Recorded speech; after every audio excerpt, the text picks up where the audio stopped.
헌법에 도전하는 대법원의 오판핸드 김종철 연세대 법학전문대학원 교수. 대법원이 이례적으로 신속하게 이재명 더불어민주당 대선 후보의 선거법 위반 사건을 파기환송했다. 대통령 선거일을 불과 한 달 남짓 앞두고 유력 후보의 피선거권을 박탈할 수 있는 판결을 내린 것이다.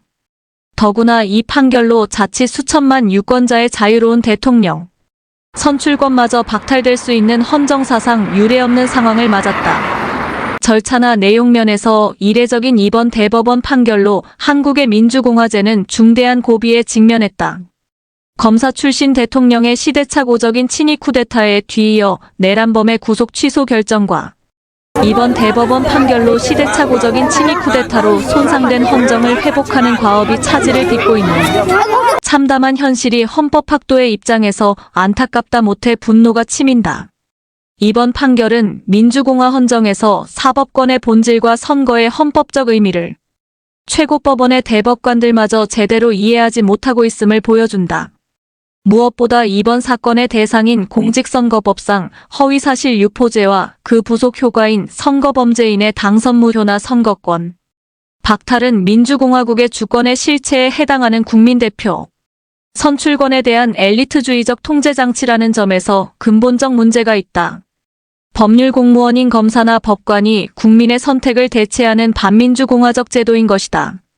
내란 사태에 대한 책임 추궁과 산적한 국가 현안에 대한 비전과 역량을 두고 국민이 자유롭게 선택해야 할 대통령을 유력 후보자에 대한 법원 판결에 내맡겨야 하는 어처구니 없는 상황이다.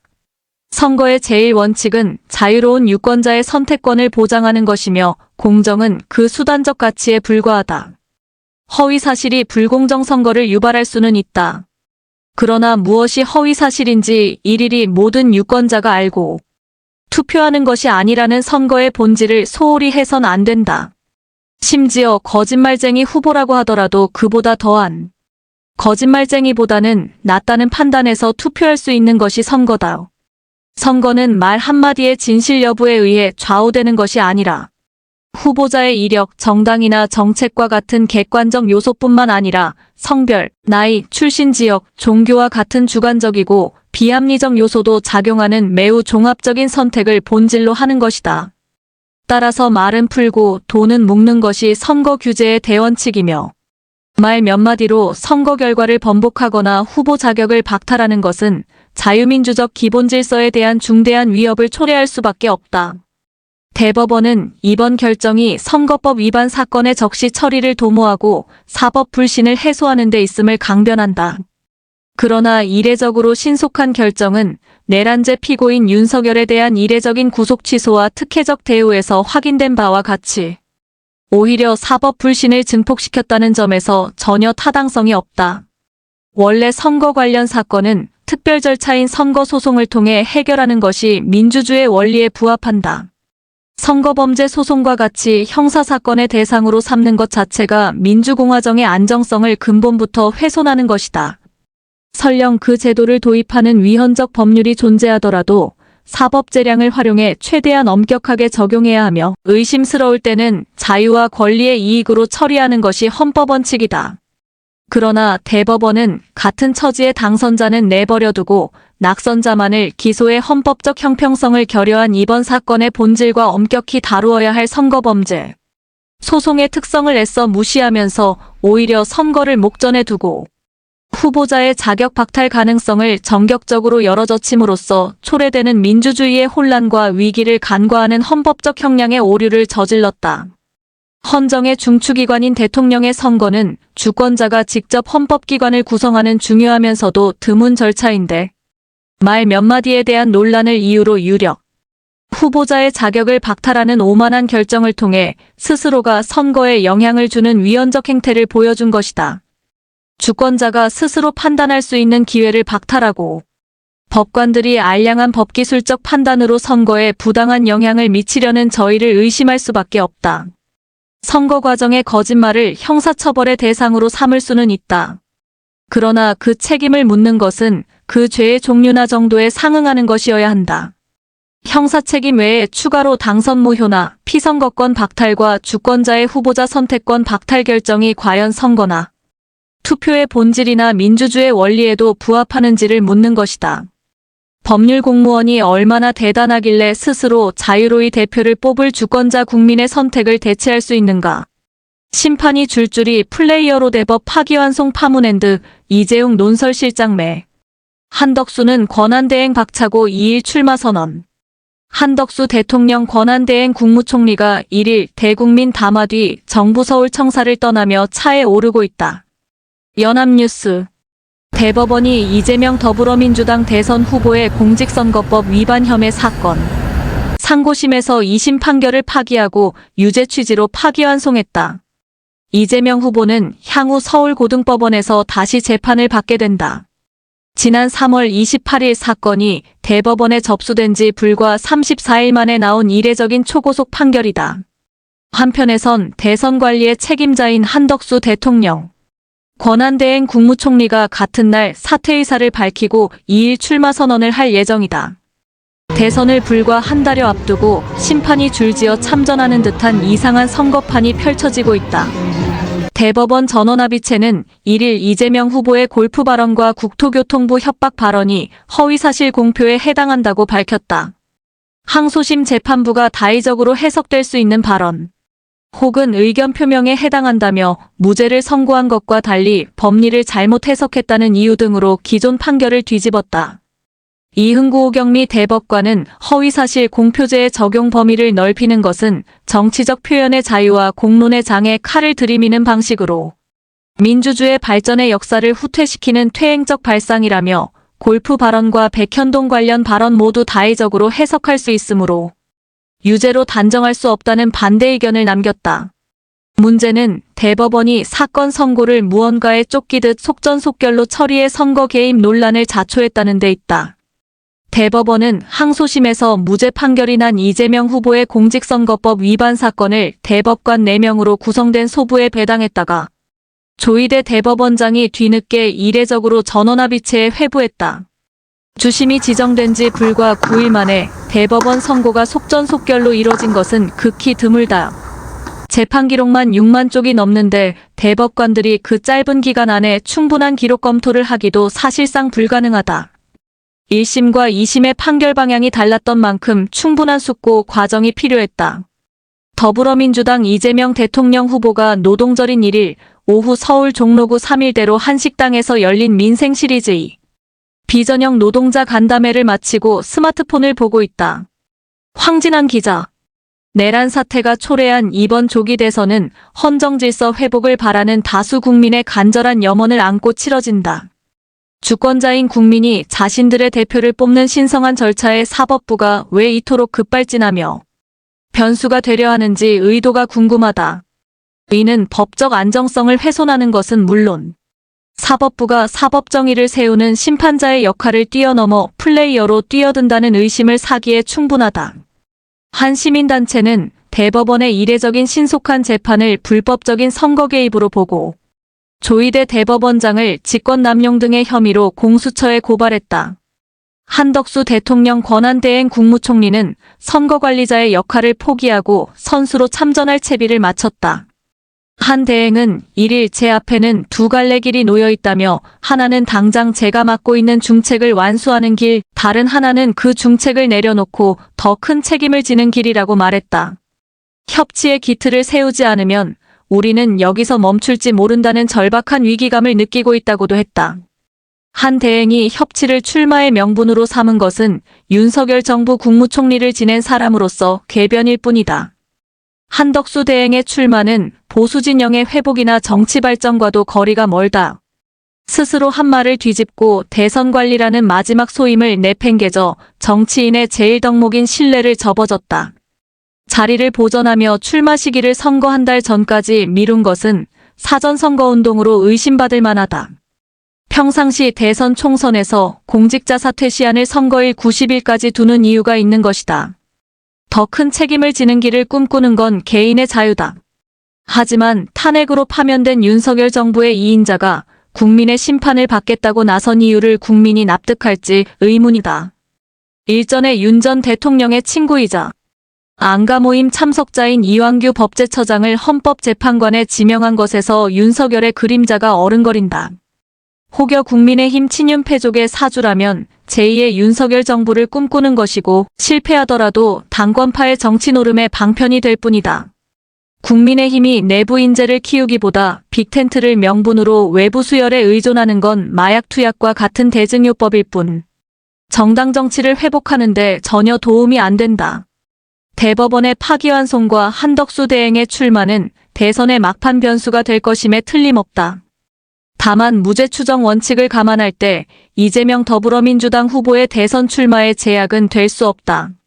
선거판이 얼마나 출렁일지 알 수 없으나 결국 대통령을 선택할 주체는 사법부도 입법부도 아닌 주권자인 국민이다. 상식을 뛰어넘는 일들이 연속하는 가운데 유권자들의 긴장과 각성의 수치는 올라갈 것이다. 깨어있는 유권자들이 민주주의를 지키는 건 만고의 진리다. 관세전쟁, 어떻게 볼 것인가 이호승 전 대통령실 정책실장. 트럼프의 첫 100일은 가히 혁명적이다. 지지층에게는 결단력이지만 시장에는 불안 요소다. 높아지던 미국 경제에 대한 기대가 트럼프 취임 이후 흔들리고 있다. 미국이 누구에게서 해방된다는 걸까? 우방과 연대하지 않고 어떻게 중국을 봉쇄할까? 트럼프의 언행에 일희일비한다면 쉬운 상대가 된다. 혼돈의 관세전쟁을 바라보는 판단 기준이 필요하다. 첫째, 문제의 원인은 미국 내부에 있다. 마가의 미국을 다시 위대하게로 대표되는 트럼피즘도 경제사회적 모순에서 생겨났다. 1990년대 이후 워싱턴 컨센서스 기반의 세계화가 진행되면서 불평등이 커지고 근로중산층이 무너졌다. 문제를 해결하지 못한 정치가 대중의 분노에 영합해 포퓰리즘을 강화했다. 7개 내외의 경합주가 대선을 좌우하는 정치 현실도 제조업에 대한 과도한 편향을 야기했다. 빛과 어둠으로 쪼개진 미국 사회의 아픔처럼 관세전쟁도 쉽게 정리되지 않을 것이다. 경제정책 이면에 자리한 정치, 그 정치를 움직이는 경제사회적 동력을 생각하면 그렇다. 둘째, 미국의 문제는 무역적자와 재정적자로 집약된다. 트럼프는 일기 때와 달리 취임과 동시에 관세전쟁을 시작했다. 물가와 금융시장에 충격이 있더라도 그건 이행비용이고 무역적자 감소, 제조업 부흥, 재정수입 증가 효과가 곧 나타날 거라고 주장한다. 관세에 이어 환율 전쟁을 예비하고 있을 것이다. 일명 말어라고 합의를 통해 달러 고평가를 완화하는 조치를 시도할 수 있다. 재정 적자를 줄이기 위해 머스크가 주도하고 있는 정부 지출 및 조직 축소에 이어 저금리를 유도할 것이다. 연준의 금리 인하를 압박하거나 파월 의장 후임의 친트럼프 인사를 임명한다면 미국 자산, 신뢰 저하와 인플레 기대로 연결될 위험이 있다. 우방국의 초장기 국채를 강매하는 방안이 스티븐 미런 경제정책자문위원회 CEA 위원장에 의해 제안되고 있다. 이때도 관세는 유효한 압박수단이 될 것이다. 셋째, 중국은 굴복할까? 4월 초중반의 주가 하락, 미국채 매도, 달러 약세는 이례적이다. 시장 불안 시 주식과 국채 가격은 역방향으로 움직이고 국채 금리가 오르면 달러가 강세가 되는 것이 일반적이기 때문이다. 불안 심리가 높고 달러 자산의 신뢰에 의문이 생겼음을 나타낸다. 부채가 걱정되는 시대에는 채권 시장이 주목받는다. 달러 패권은 미국이 믿을 수 있는 파트너임을 전제로 한다. 상호관세 유예, 파월 의장 해임설 부인도 시장 불안에 트럼프가 민감하게 반응함을 보여준다. 누구든 시장을 상대로는 이기기 어렵다. 중국은 끝까지 간다는 자세다. 장기간의 수출 통제 상황에서 딥시크, BYD, 화웨이 등 생존 사례를 만들었고 치욕의 100년을 넘어 국가 위상을 회복한다는 목표 아래 내부 결속을 강화해왔다. 중국은 국내적 어려움을 견딜 수 있는 한도가 민주국가와 다르다. 막판에 미중 간 극적 타결이 될 수 있지만 중국의 패배 인정으로 게임이 끝날 것 같지 않다. 넷째, 미국은 언제쯤 강공을 멈출까? 관세 폭탄이 협상력을 높이기 위한 수단에 그칠 것이라는 기대는 사라졌다. 문제의 뿌리는 미국 내 경제사회에 깊게 자리 잡고 있다. 트럼프는 이를 바로잡기 위해 신에게서 소명을 받았다고 한다. 강하게 때리기 마이너스 번복 또는 유예 마이너스 다시 때리기는 트럼프와 한 번에 최종 타결할 수 없음을 시사한다. 내년 중간 선거와 지지율이 변수지만 트럼프의 광인 전략, 약한 모습, 보이지 않기, 물러서지 않기도 임기 내내 계속될 것이다. 트럼프는 상대방이 자신의 행동을 예측할 수 없도록 만들어 공포감을 갖게 하는 것이 최상의 협상술이라고 인식한다. 틱톡, US 스틸 건에서 보듯 트럼프식 거래주의적 유연성도 계속될 것이다. 어떻게 대응할까? 미국이 자국 이익 우선으로 돌아선 현 상황을 받아들여야 한다. 이제 시작이다. 트럼프의 언행에 놀라 서두르는 것은 좋지 않다. 지난 3월 미 우크라이나 정상회담 때 트럼프 발언에 유의하자. 젤렌스키 당신에게는 카드가 없다. 우리의 카드가 중요하다. 미 제조업 재건의 파트너로서 조선원자력 바이오가 중국 견제에 필요한 군사력 반도체 배터리 방산이 카드가 될 수 있다. 규제성 법령 조정 등 소극 조치와 대미 투자, 공급망 협력 등 적극 조치를 패키지로 짤 수 있다. 미국 없는 자유무역 체제 구상에 대해서도 실용적 대응이 필요하다. 미중 패권 경쟁이 중견 통상국가인 우리에게 실존적 위협임에 분명하다. 외부의 도전에는 내부 개혁으로 맞서야 한다. 전략산업 경쟁력 제고, 인공지능 AI 등 신기술을 활용한 생산성 향상, 빠르고 통합적인 정책, 결정 능력이 우리의 카드를 뒷받침할 것이다. 한국 사회, 어디로 가야 하나? 정운찬. 지난 비상계엄 사태와 탄핵 정국을 지켜보며 만감이 교차했다. 우리나라는 어려운 상황 속에서도 경제 발전에 올인해 한강의 기적을 일구어냈고 동시에 정치적 민주주의도 어느 정도 성취했다. 그것만으로도 분명 큰 성과였으나 지금 돌아보면 건국 이래 나라 만들기 네이션 빌딩을 제대로 이루지 못한 듯하다. 그 결과 모든 국민이 공감하고 후세의 본보기가 될 만한 사회적 전통을 아직 확립하지 못하고 있다. 오늘날 우리가 겪고 있는 정치 불능, 사회 내부의 균열은 결코 단숨에 생겨난 문제가 아니다. 오랫동안 공들여 키워온 경제조차 성장 동력을 잃어가고 있으니 그간의 발전이 부분적으로 허상이었음을 부인하기 어렵다. 이제라도 우리는 정치-경제-사회를 망라해 곳곳에 뿌리내린 병폐를 실사고시 정신으로 바로잡아야 한다. 저품질 한국 정치 근본 개혁 필요 제왕적 대통령제, 극단 대립불러. 다당제 바탕 의원 내각제 바람직 정당 간 조율과 협상의 문화기대. 윤석열 전 대통령이 대국민 담화를 열고 비상계엄을 선포한 지난해 12월 3일 밤 서울역 대합실에서 시민들이 관련 뉴스를 시청하고 있다. 뉴스 1. 조순 선생은 생전에 이 나라 정치는 모든 대통령을 실패로 이끌고 모든 정당을 실패로 이끌고 모든 정치인을 실패로 이끌며 국민을 괴롭혀왔다고 통탄했다. 한마디로 한국 정치는 제왕처럼 군림하는 대통령, 정치, 신인을 가로막는 폐쇄적 정당 구조, 그리고 국민과 동떨어진 국회가 뒤엉켜 극도로 낮은 생산성을 보이고 있다. 더욱 심각한 문제는 대다수 정치 지도자들이 국가를 하나의 유기체로 인식하지 못하고 있다는 사실이다. 균형 안정 공정이라는 기본 원리 대신 편 가르기와 맹목적 권력 쟁취를 우선시하는 풍토가 만연해 있으니 다른 무엇보다 정치 분야의 근본적 개혁이 가장 시급하다. 나는 우리 정치의 품질과 생산성을 높이기 위해서는 제왕적 대통령제를 폐지하고 내각 책임제를 도입해야 한다고 생각한다. 아울러 양당제가 아닌 다당제를 채택할 필요가 있다. 양당제로도 정치 혼란을 막지 못했는데 다당제라면 오히려 혼란이 더 심해지지 않겠느냐라고 반문할 수도 있다. 그러나 돌이켜보면 양당제와 대통령제가 그간 보수와 진보라는 간판 아래 끊임없는 권력 다툼만 벌이며 우리 정치를 황폐하게 만든 장본인이 아니었던가. 제왕적 대통령제와 양당제가 초래한 문제는 단순히 권력 다툼에 그치지 않는다. 보수 진보를 표방하는 양당은 국민과 국가를 위한다고 주장하지만 실제로는 국민의 삶과 직결된 주요 정책마저 정쟁의 도구로 삼아왔다.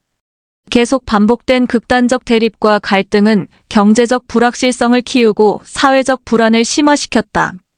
이런 소모적인 환경에서는 국가의 장기적 발전을 기대하기 어렵다. 지금의 정치 구조로는 더 이상 한국 사회의 미래를 기약할 수 없다. 지난해 12월 27일 오후 서울 여의도 국회에서 열린 제420회국회 임시회 제2차 본회의에서 국무총리 한덕수 탄핵 소추안 의결정 족수 관련해 국민의힘 의원들과 더불어민주당 의원들이 몸싸움을 벌이고 있다. 뉴시스. 그렇다면 내각제와 다당제는 우리나라 정치에 어떤 변화를 가져올 것인가? 내각제에서는 의회 다수당이 내각을 구성하기 때문에 의회와 정부가 밀접히 연결되어 있다. 그리고 의회의 불신임 결의로 언제든 정부 내각을 교체할 수 있으므로 정부는 끊임없이 견제받으며 최종적으로는 국민이 선거를 통해 새로운 의회와 내각을 결정하여 균형을 맞출 수 있다.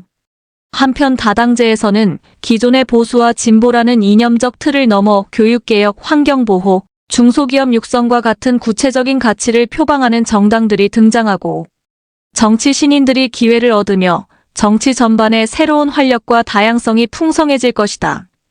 정당 난립에 따른 불필요한 혼란은 일정 비율 이를테면 5% 이상 유권자 지지를 얻은 정당만 인정하도록 하면 막을 수 있다. 또한 제1당이라도 단독으로 안정적인 내각 구성이 어렵기 때문에 23개의 작은 정당과 연립하여 조각할 가능성이 높아 정당 간의 조율과 협상이 어려울 수도 있다. 그러나 양당이 극단적으로 대립하는 퇴행적 혼란은 줄어들 것이다.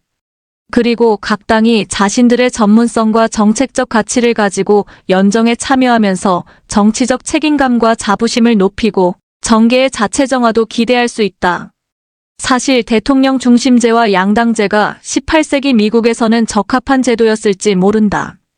그러나 세계 여러 사례가 보여주듯 21세기 한국에서는 대통령과 의회 간의 극단적 대립으로 민주주의의 위기를 초래하고 있다. 일각에서는 419 혁명 직후 내각 책임제가 1년도 못 가 실패한 점을 들어 반대하지만 당시 내각제는 516 군사 쿠데타로 제대로 뿌리내릴 기회조차 없었다. 불과 1년 남짓의 짧은 기간으로 성패를 논하기엔 무리가 있고 무엇보다 현재 국민의 민주주의에 대한 식견과 성숙도는 그 시절과 비교할 수 없을 만큼 높다. 현재 한국 사회는 장기적인 저성장과 양극화로 중산층이 흔들리고 있다. OECD 최고 수준의 자살률과 최저 출산율이란 오명은 우리 사회가 처한 위기를 단적으로 드러낸다. 이럴 때일수록 기존의 고정관념을 벗어나 새로운 질적 도약을 모색해야 한다. 그 시작은 제왕적 대통령제를 벗어나 의원 내각제로 개헌하는 데서 찾을 수 있지 않을까? 한국 사회는 어디로 가야 하나? 이제 그 답을 내놓아야 할 때다.